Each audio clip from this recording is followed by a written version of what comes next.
I recently read the book 10% Happier by author Dan Harris.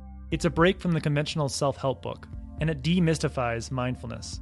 This book most helped me understand what the default mode is and how we can prevent it from taking over our lives. The default mode is a part of our brain that gets lost in thought. It ruminates about the past, it projects into the future, and obsesses about ourselves.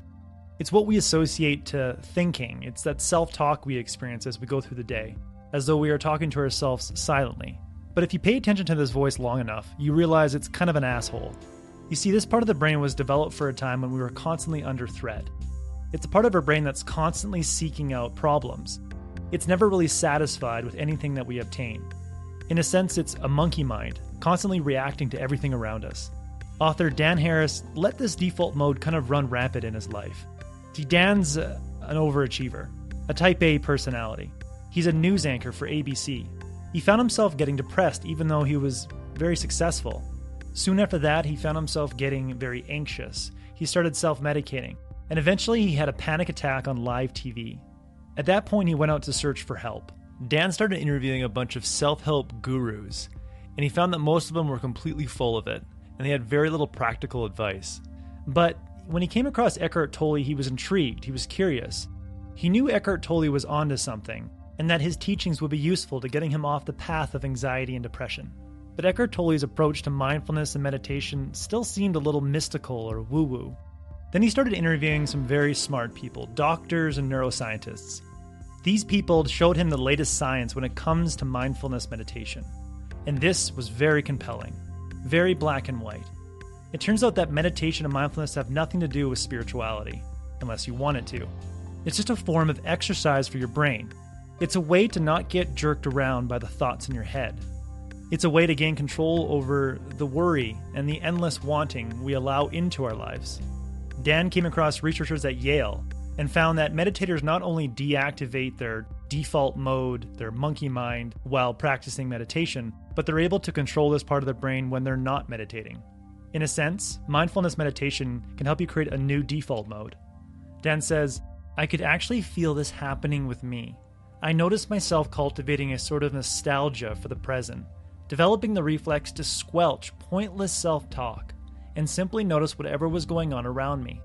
In moments where I was temporarily able to suspend my monkey mind and simply experience whatever was going on, I got just the smallest taste of the happiness I'd achieved while on retreat." He's speaking of a silent retreat that he went to where he had to meditate for an entire week.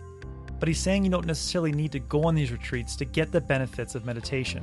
You simply need to carve out time in the day where you can train your brain. Take 5 minutes at any time, sit down, close your eyes, and pay attention to the feeling of your breath.